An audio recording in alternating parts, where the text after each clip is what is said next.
Eh bien bonjour à tous, j'espère que vous allez bien. On se retrouve sur Final Fantasy VII Ever Crisis pour faire un tour des nouveautés de la semaine. Donc je vous mettrai des timecodes en description. Écoutez, sur ce, on est parti direction les notices. On va commencer avec l'annonce de la prochaine invocation qui n'est autre que Odin. Est-ce que vous en avez marre de bouffer du Odin depuis début mars?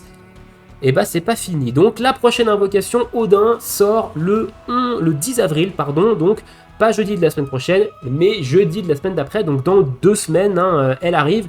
Ça sera très certainement notre invocation de l'élément vent, parce que si vous regardez la description dans les différents événements où on l'affronte actuellement, c'est marqué que le boss tape vent. Donc il y a de fortes chances que ce soit notre invocation de l'élément vent. C'est également possible que ce soit une version physique non élémentaire de Bahamut. Donc Bahamut, ça tape magique non élémentaire en zone, c'est très long à se charger. Odin pourrait taper physique non élémentaire en zone et être également très long à se charger, c'est également une possibilité, mais je pense plus sur la version de l'élément vent pour cette invocation de Odin. Dites-moi dans l'espace commentaire si vous validez ou pas cette théorie et est-ce que vous êtes content d'avoir Odin qui arrive en invocation jouable. Je rappelle, ça arrive le 10 avril.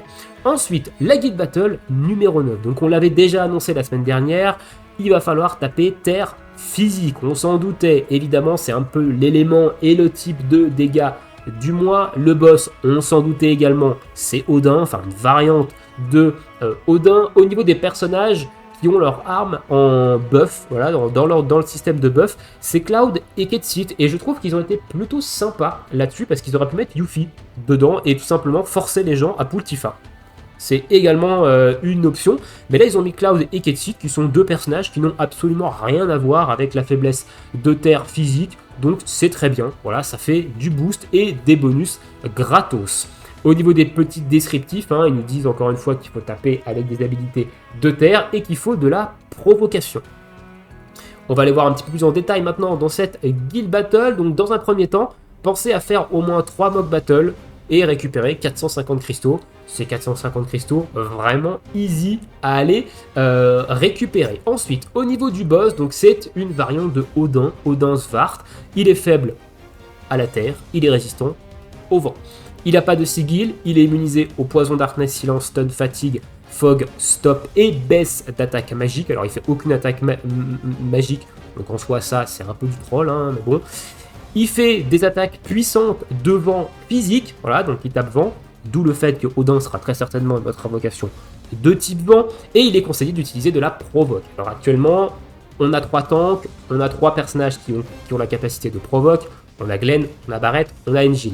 Ici, Engil est peut-être le plus intéressant des 3, parce qu'il a également une arme qui permet de baisser la résistance à la terre, donc il va également permettre à votre DPS de taper beaucoup plus fort. Maintenant, Barrett est tout aussi jouable. Glenn, c'est pas ouf. Honnêtement, Glenn, pour l'instant, il est vraiment de côté en rôle de tank. Pour moi, le top 1, c'est évidemment Engil, ici sur ce Odin Svart, et Barrett en deuxième, mais il va falloir trouver également une autre option pour baisser cette résistance à la terre, ainsi que d'augmenter vos dégâts. Au niveau des buffs, comme j'ai dit, ce sont les armes de Cloud et de Ketsit qui vont être mis dans les buffs, et ici, au niveau des effets, on voit qu'on a plus de 4 fois l'augmentation en boost d'Ability Pots physique par rapport au boost de Magical Ability Pots, donc partez avec des dégâts physiques. Même de la Materia Quake Blue, ça fera plus de dégâts que des habilités magiques de terre, donc allez-y, full build terre physique. Également, le stage 6, si vous n'avez pas Tifa, ça peut être compliqué de scorer. J'ai fait quelques tests ce matin, moi j'ai pas invoqué dessus, donc petit message aux personnes de ma guilde, ceux qui ont invoqué Tifa, s'il vous plaît, on va avoir besoin de vous sur le stage 6, sinon ça risque d'être un petit peu compliqué de scorer, je vous le cache pas. Voilà, mais surtout, aucune pression, ne vous inquiétez pas, on va essayer de faire top 100 ou pas, on verra un petit peu où ça nous mène. Voilà un petit peu pour la Guild Battle. Ensuite, deuxième événement, la partie 2 du Critical Strike de Rufus, donc avec l'arrivée des niveaux de difficulté crash, ainsi que les tickets d'or. On va aller d'ailleurs dans l'événement, on aura plus de détails que dans la notice. Donc au niveau des combats, on a un nouveau combat journalier nous permettant de récupérer ces fameux tickets d'or ainsi que des mithril or et les tickets de bronze et les tickets d'argent. On va avoir le niveau crash solo, vous voyez que je l'ai déjà fait, ici on n'a pas le temps, donc il y aura une vidéo très certainement demain pour vous présenter l'équipe ainsi que la stratégie durant le combat si vous avez envie de vous lancer dans cette aventure. On a également le Exo 3 qui est quand même assez costaud. Le Exo 3, hein, c'est une bonne mise en bouche pour le crash, honnêtement. Au niveau des rewards, on va avoir des nobles memories pour les sphériés de type support. Et en autre stage solo, donc en autre combat solo, on va avoir le 8 et le 9, permettant de farmer les nouveaux tickets d'or, hein, mais également de récupérer des tickets d'argent et tickets de bronze. Au niveau de la coop, le Crash Coop et le Rufus 4, hein, ce sont les deux seuls niveaux de la coop. Au niveau des missions, maintenant, les dailies, on a des nouvelles dailies, donc dépenser de la stamina dans des events solo et dépenser de la stamina dans des events coop également. Donc vous avez 200 stam en event solo à dépenser et 50 stam en event coop à dépenser. Vous pouvez le faire dans n'importe quel événement, vous n'êtes pas obligé de le faire dans l'événement du Critical Strike. Si vous voulez farmer en solo et en coop dans l'événement de Odin, ça vous validera également les missions quotidiennes dans l'événement du Critical Strike de Rufus. Voilà, petite information hein, au cas où. Et au niveau des missions événements, monter la nouvelle arme Free-to-Play 90, récupérer des expéditions Chocobo et faire de l'upgrade de Materia, donc jusqu'à 5 Materia à upgrade et 100 expéditions Chocobo à récupérer. Au niveau des Victory Draw, maintenant, des Gold, on a ici une arme de Vincent, donc une nouvelle arme free-to-play pour Vincent qui va nous donner HP et boost de Physical Ability. Plutôt intéressante, honnêtement, en arme de sub, hein, pour apporter un peu plus de PV, toujours en gardant un petit peu de DPS sur votre DPS physique. Bon, la capacité, on va pas s'en servir en arme principale, hein, c'est une capacité qui tape magique non élémentaire et qui diminue l'attaque physique jusqu'à un maximum de -2. Voilà, on s'en servira jamais. En plus, Vincent a de bien meilleures armes pour ça dans son kit. Et vu qu'on s'en servira jamais, les slots de Materia, on s'en fiche un petit peu. Au niveau des price pools, donc on va retrouver des memories pour le sphérié de heal, cette fois-ci. Et on va retrouver également des matériaux pour améliorer les armes, des weapon parts de Vincent ici au niveau 5 et au niveau 6, ainsi que des mithril lingots. Au niveau 6, on a en tout 100 weapon parts hein, de Vincent à les récupérer. Donc la moitié d'un doublon d'armes. Voilà un petit peu pour la partie 2 de ce Critical Strike de Rufus. On a fait le tour. On a également la partie 2 de l'événement saisonnier de Odin, donc l'événement du demi-anniversaire de Odin. On a la fin de la story, hein, donc on a le niveau 11, 12 et 13, à savoir que j'en ai pas parlé, mais il y a 2 semaines, on a également eu, la semaine dernière ou il y a 2 semaines, je sais plus, on a également eu des nouveaux niveaux dans cette story. Ceux qui sont arrivés ce matin, c'est que le 11, 12 et 13, donc si vous en avez plus, c'est que vous n'aviez pas fait les anciens qui ont été rajoutés, soit la semaine dernière, soit la semaine d'avant, je me souviens plus exactement. Au niveau des niveaux solo maintenant, on a un nouveau niveau quotidien hein, permettant de récupérer le nouvel item, les Gold Horse Show. On a également 2 niveaux, hein, ici le 8 et le 9, sachant que le 9 vous permet de récupérer un exemplaire de la nouvelle arme free-to-play, qui est une nouvelle arme free-to-play pour Matt. Et au niveau de la coop, on a un niveau 4 hein, qui est arrivé pour farmer également les nouveaux matériaux. Au niveau des missions, la dailies, elle n'a pas changé. Au niveau des missions event, il va falloir récupérer 100 expéditions Chocobo, monter la nouvelle arme niveau 90 hein, également, et finir aussi la story, ainsi que faire de l'upgrade de Materia, jusqu'à 5 Materia à upgrade. Au niveau de la boutique, maintenant, donc dans la boutique de Horn, ils ont rajouté l'arme free-to-play de Matt, qui est une arme plutôt intéressante, honnêtement, parce qu'elle va vous permettre d'avoir de la P-Attack et du Earth Spot sur votre DPS physique, et c'est une arme qui peut être cool à mettre en arme secondaire sur un build sur Tifa par exemple, parce que Tifa c'est de la P-Attack All qu'elle a sur son arme de terre physique. Elle n'a pas énormément de choses derrière pour lui donner de la P-Attack en arme secondaire, et du coup cette arme là va venir aider à monter niveau 7 la air habilité de P-Attack, et va également donner pas mal de boots de Earth Spot. Donc honnêtement c'est une bonne arme free to play je trouve pour un DPS physique de terre, et la capacité, bon elle est un petit peu aux F tier, mais elle peut aussi servir hein, si vous avez rien en stock. On va taper magique non élémentaire et on va diminuer la résistance à la terre jusqu'à un maximum de -2. Ça peut servir honnêtement, même sur la Guild Battle actuellement, si vous avez rien. Et au niveau des slots de Materia, attaque et attaque, bon, ils sont un peu aux F tier, les slots de Materia. Mais l'arme est globalement plutôt intéressante pour une arme free-to-play.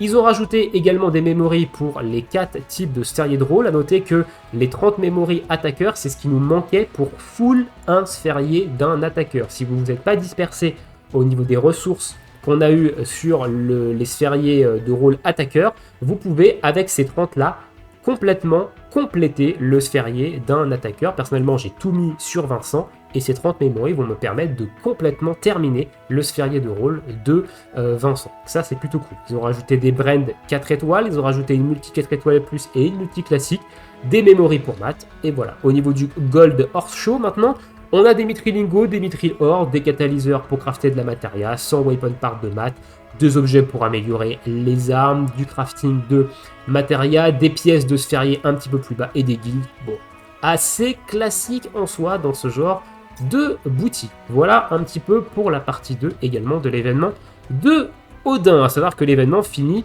le 5 mai, donc vous avez largement le temps de le farmer, hein. Vous pouvez même faire que du niveau quotidien et vous aurez largement de quoi vider en fait une très grande partie des différentes boutiques. Donc si vous voulez garder de la stamina et la claquer autre part, voilà la petite astuce un petit peu pour farmer cet événement là. Je crois qu'on a fait le tour au niveau des événements, on a parlé de Odin, on a parlé des Guild Battle, du Crash et de l'événement enfin de la partie 2 de l'événement d'Odin. Mise à jour également des tickets d'armes, donc ils ont ajouté les 2 dernières armes featured qui sont sorties, je crois pas qu'on en ait eu d'autres après celle-ci, en février on n'en a pas eu je crois, si je me trompe pas. La Mystic Square du coup de Cloud, ainsi que le Brian Collard de Red 13, qui est une excellente arme d'ailleurs celle-ci. Si vous ne savez pas quoi mettre en wishlist, le Brian Collard de Red 13 est excellent parce que c'est notamment la seule arme qui donne HP et heal sur ses air habilités. Donc très bon, et la capacité de l'arme est également très forte, augmentation de l'attaque magique et des dégâts de vent, donc très bonne arme à mettre dans une team de DPS de vent magique, hein, mais pas que, ça peut également marcher dans une team physique, hein, les dégâts de vent ça marche aussi pour les dégâts de vent physique aussi, donc très bonne arme à mettre également en wishlist, hein. Moi elle fait partie de ma wishlist et on va aller la récupérer avec le plus d'OB possible. On va maintenant passer du coup à la bannière. Donc la dernière bannière de ce demi-anniversaire, à savoir Engil. C'était d'ailleurs assez étonnant que ce soit Engil en dernier. Et du coup, tout le monde s'attendait à un truc overcraqué. Et vous allez voir que c'est pas spécialement le cas. Voilà. Donc, on est parti. Alors au niveau du costume, je suis assez mitigé. J'aime bien, honnêtement, le skin du costume. Alors, le ventre à l'air, évidemment, faut qu'il s'arrête. Hein, ça, je suis absolument pas fan. Et j'attendais à ce que la moumoute, ici, soit un petit peu plus imposante. Voilà, j'aurais aimé que ce soit un petit peu plus imposant. Mais globalement, je trouve que le costume, il est plutôt sympa. Hein. L'arme est d'ailleurs très jolie également, hein, je trouve. Donc, globalement, moi, j'aime bien. J'aime bien au niveau du skin. Au niveau des air habilités de ce costume, on retrouve Reprieve. Alors Reprieve, c'est un trompe-la-mort, ça veut dire que si une capacité doit vous tuer, en fait, elle ne vous tue pas, vous regagnez 25% de vos PV max et pendant 10 secondes, vous êtes invincible. Vous ne pouvez prendre aucun dégât. Voilà, donc, vous allez me dire sur un tank, c'est extrêmement fort, mais honnêtement, si mon tank il meurt, c'est qu'il y a un problème ailleurs.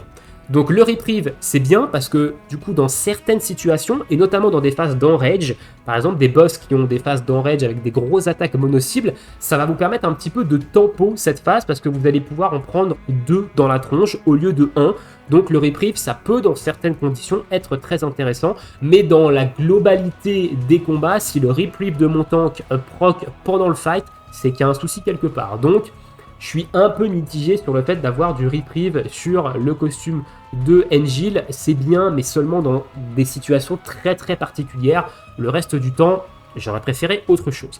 Et la deuxième air habilité, on a ici une air habilité toute nouvelle. C'est quand on va faire un buff de défense physique, on va augmenter le max pot de +1. Et j'insiste bien sur le max pot. Et du coup, petit cours au niveau des buffs et au niveau des potes max pot très rapidement pour que vous compreniez un petit peu comment ce costume de Engil fonctionne. On va prendre son autre arme qui buff de défense physique, donc la Stalwart Integrity. On va la prendre au B6 minimum. On va avoir ici un buff de défense physique avec un potentiel de height, donc un potentiel de +3. Le potentiel, c'est la puissance de la compétence quand vous allez la lancer. Ça veut dire que là, je vais lancer en fait mon Forteress Edward, je vais avoir un buff de +3 en défense physique. Le max pot qui est ici, il est également de height, donc il est de +3. Ça veut dire que si je relance la compétence, j'ai déjà atteint le max pot en fait de ma compétence parce que je suis déjà à +3. Ce que va faire le costume de Angel, c'est que ce max pot, il va le passer en very height. Ça veut dire qu'au lieu d'avoir un max pot de plus 3, vous allez avoir un max pot de plus 4. Mais le pot, lui, il reste identique. Ça veut dire que la première fois que vous allez lancer la compétence, vous allez avoir toujours un plus 3 en défense physique. Maintenant, si je relance la compétence derrière, mon max pot ayant évolué, et bah je vais augmenter en fait mon buff de défense physique, passant d'un plus 3 du coup à un plus 4, donc à la valeur en fait de mon max pot. Ça marche également avec des combos d'armes. On prend par exemple l'arme d'anniversaire de Iris qui elle a un pot de mid, donc de plus 2, et un max pot de mid également, donc de plus 2. Elle ne peut pas dépasser plus 2, peu importe le nombre de fois où on la lance. Je lance une première fois cette capacité, je mets plus 2 en fait en défense physique sur tous mes personnages. Derrière, je vais lancer le Fortress Guard de notre ami Angel, et du coup, vu qu'on est déjà à plus 2, le pot c'est plus 3, donc on va faire plus 2, plus 3, le max pot étant 2 plus 4, on passe pas à plus 5, on s'arrête du coup à plus 4, mais on va augmenter en fait le buff que Iris nous a mis jusqu'à plus 4, car notre max pot de notre arme est à plus 4.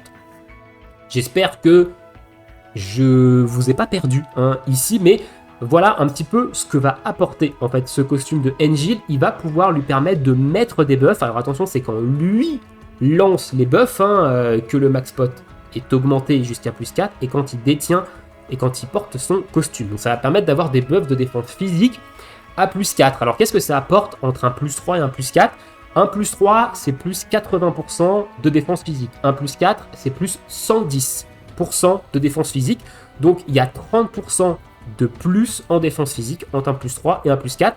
30%, c'est quand même assez énorme. C'est l'équivalent d'une arme de guilde PDF All en sub notamment. Donc, ça va vous permettre soit d'augmenter votre tankiness parce que vous en manquez un petit peu, soit du coup de permettre de changer une arme PDF All que vous aviez en sub sur l'un de vos personnages vers une arme peut-être plus DPS, de l'attaque All, de la M attaque All, de la P attaque All, ou même mettre un peu plus de DPS sur votre personnage. Donc ça peut apporter un peu plus de flexibilité au niveau du build, de pouvoir atteindre en fait ce plus 4 en défense physique. Voilà un petit peu au niveau du costume. Donc globalement, le costume, la première air habilité très niche et sur un tank, je trouve, j'aurais préféré autre chose. Et la deuxième air habilité, donc que je trouve plutôt intéressante parce qu'elle va apporter un peu plus de flexibilité dans le team building quand on utilisera Angel sur du contenu physique notamment. Au niveau de son arme, maintenant, donc on va la prendre OB6, encore une fois c'est une arme limitée, pour moi en dessous d'OB6 ça n'a aucun intérêt. Shield of the Mighty, donc pour 4 points d'ATB, on va augmenter la défense physique en pot mid, donc en plus 2, sur tous les alliés avec un max pot de plus 3.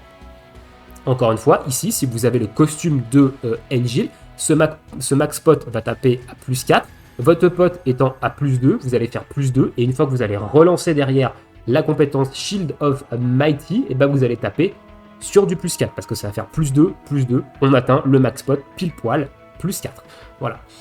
Il va également buffer la défense magique de plus 2 sur tous les alliés avec un maximum de plus 3. Donc ça c'est très intéressant parce que Angel n'avait pas de buff de défense magique sur l'équipe. Donc ça lui offre en fait cette possibilité. Maintenant pour monter jusqu'à plus 3, il faut lancer 2 fois la compétence. Attention, la première fois ça va être un maximum en fait de plus 2. Voilà. Et il passe à plus 3 en défense magique et à plus 4 en défense physique si vous avez le costume avec.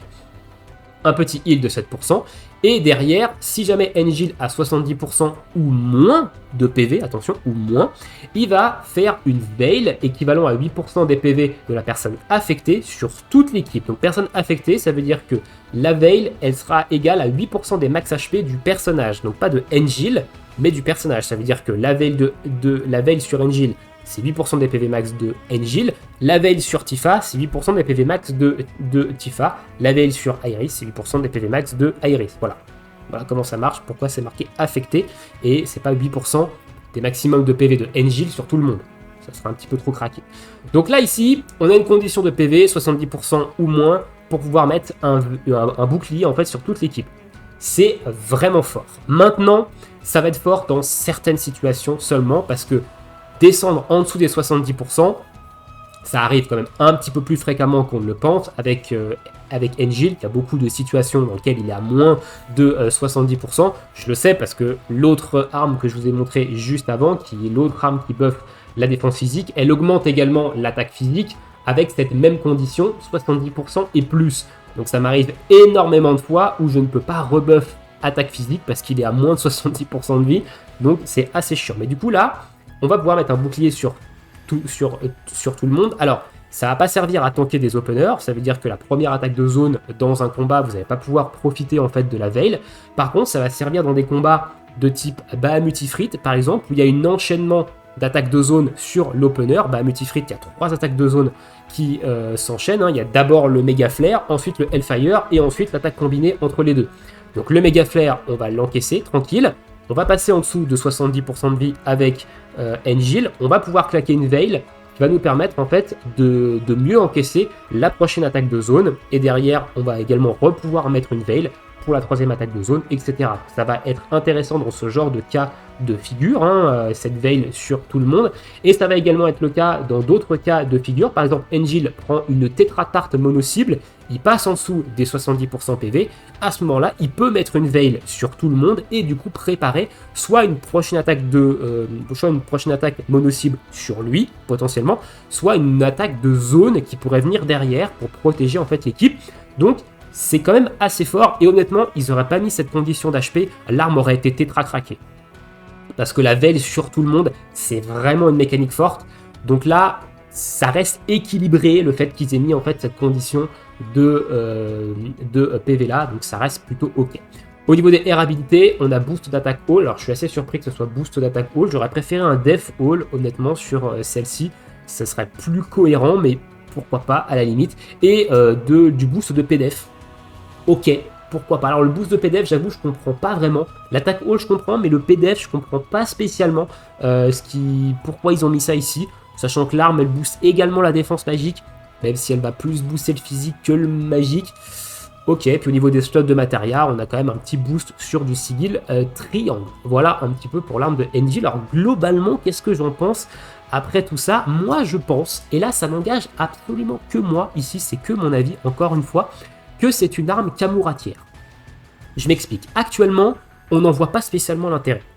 Voilà, on se dit, les gros combats qu'il y a actuellement, bon, cette arme, elle a aucun intérêt, on a déjà ce qu'il faut, on a déjà des trucs, etc.